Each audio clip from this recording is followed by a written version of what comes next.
50 years after its initial release, Making Jaws remains a seminal experience for every single one of us, and 5 decades has done nothing. Steven Spielberg has directed over 100 actors, but only 7 have seen him cry. See, most people think casting is about talent, but when you've shaped the emotional language of cinema for 5 decades, when you've built worlds that live across generations, you learn something darker. It's not about finding great actors. It's about finding the ones who can handle your demons. And the story I'm about to tell you. It starts with a phone call at 3 a.m. that changed everything. I've spent months diving into decades of behind-the-scenes footage, private interviews, and industry insider stories that never made it to print. What I discovered isn't just a list of Spielberg's favorite actors. It's a psychological profile of a genius who doesn't just direct movies, he collects souls. Because here's what nobody talks about. Every single one of these 7 actors gave Spielberg something he couldn't get anywhere else. Not just performances, pieces of themselves that became part of his creative DNA. And by the end of this video, you'll understand why one of these collaborations almost destroyed both their careers, and why another actor on this list saved Spielberg's life without even knowing it. Number 1, Tom Hanks. Let's start with the most dangerous relationship in Hollywood. Tom Hanks and Steven Spielberg didn't just become collaborators, they became mirrors. Here's what nobody knows. Their first meeting in 1993 almost never happened. Hanks was coming off Philadelphia, dealing with the emotional weight of that performance, and he told his agent he needed a break from heavy material. Then Spielberg called personally. Not his assistant, not his producer, him. At 11 p.m. on a Tuesday, and he said something that changed everything. "Tom, I don't need you to act. I need you to survive." That conversation led to Saving Private Ryan. But here's the part that'll blow your mind. During the D-Day sequence, Spielberg was so emotionally overwhelmed that he couldn't call cut. Hanks, still in character as Captain Miller, walked over and put his hand on Spielberg's shoulder. No words, just presence. Spielberg later said, "In that moment, I realized Tom wasn't just playing a soldier. He was protecting me." That's when their relationship transcended professional. It became paternal, protective, sacred.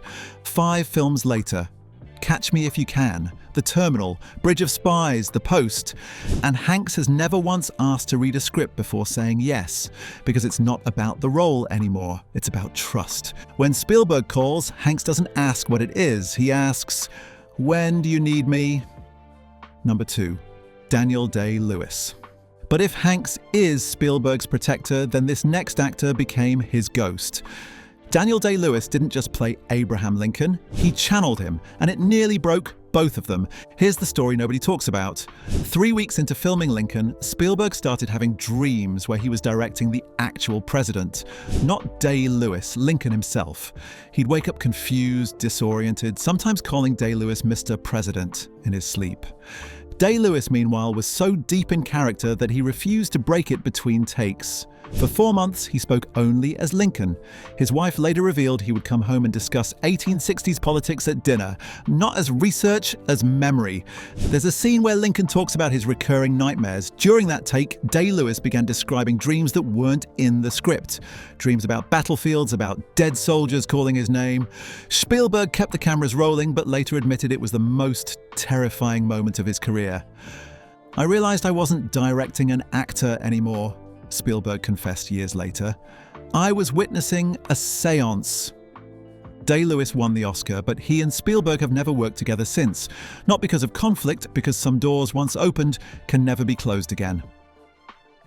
Number 3, Harrison Ford. Now here's where the story gets interesting, because while Day-Lewis haunted Spielberg's dreams, Harrison Ford saved his sanity.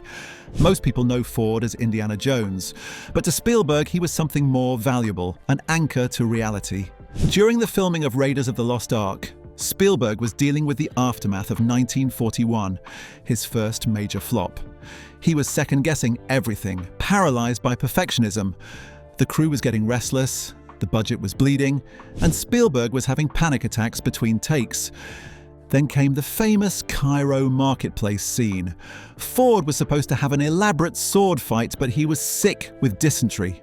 Instead of complaining, he walked up to Spielberg and said, "What if Indy just shoots him?" That moment, captured on film and now legendary, wasn't just improvisation. It was Ford teaching Spielberg that simplicity beats perfection, that sometimes the best choice is the most human one. Spielberg later said, "Harrison didn't just save that scene, he saved my confidence." From that moment on, Ford became Spielberg's reality check. The guy who could look at a complicated setup and say, "Or we could just do this."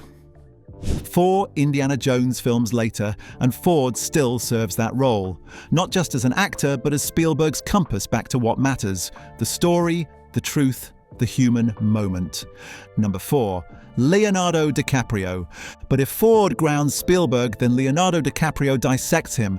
When they made Catch Me If You Can, DiCaprio was coming off Titanic, the biggest movie star in the world.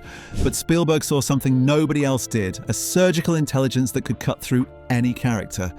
Here's what happened during their first meeting. Spielberg asked DiCaprio to improvise a scene where Frank Abagnale calls his father from prison. No script, no preparation, just raw emotion. DiCaprio delivered a 3-minute monologue that left Spielberg speechless. Not because it was emotional, because it was precise. Every pause calculated, every breath serving the story. Spielberg realized he wasn't watching acting, he was watching surgery. But here's the part that changed everything. After that scene, DiCaprio looked at Spielberg and said, "That felt like therapy." And Spielberg replied, "That's because it was." See, both men understood something about Frank Abagnale that nobody else got. He wasn't just a con man. He was a broken kid, trying to become anyone except himself. DiCaprio and Spielberg both knew that feeling intimately. Their collaboration became a form of mutual psychoanalysis. DiCaprio would ask questions that forced Spielberg to examine his own relationship with identity, with performance, with truth. They've only made one film together, but Spielberg still calls DiCaprio the actor who taught me how to think instead of just feel. Number 5, Meryl Streep. Steven Spielberg waited 40 years to direct Meryl Streep, and when he finally did, she terrified him. The Post, 2017. Spielberg needed to move fast to capture the political moment. He needed an actress who could embody Katharine Graham, a woman who transformed from socialite to media titan overnight. But here's what Spielberg admitted in private. For the first time in decades, he felt like a student. "Directing Meryl," he said, "is like trying to conduct Beethoven's Ninth when you're used to writing pop songs." During their first scene together, Streep delivered a line reading so perfect that Spielberg forgot to call cut. The entire crew stood in silence for 30 seconds, watching a master at work. Later, Spielberg approached Streep and said, "I don't know how to direct you." Her response, "You don't direct me, Steven. You witness me." That exchange revealed something profound about Spielberg's relationship with true mastery. He's not threatened by it. He's elevated by it. Streep didn't just give him a performance, she gave him a masterclass in what acting could be. They've only worked together once, but Spielberg calls it the most educational experience of my career, because sometimes the greatest directors learn by stepping back and letting genius breathe. Number 6, Robin Williams. But if Streep educated Spielberg, then Robin Williams saved him. Hook was supposed to be Spielberg's return to wonder after the darkness of Schindler's List. Instead, it became one of the most emotionally brutal shoots of his career. The production was a nightmare, over budget, behind schedule, and Spielberg was having what he later described as a creative breakdown. He was questioning everything: his vision, his methods, his worth. That's when Robin Williams did something extraordinary. Every night after shooting, he would call Spielberg, not to discuss the film, to perform. 15 minutes of pure improvisation designed solely to make Spielberg laugh. But here's the part that'll break your heart. Williams was dealing with his own demons during that shoot. Depression, addiction, the weight of always being on.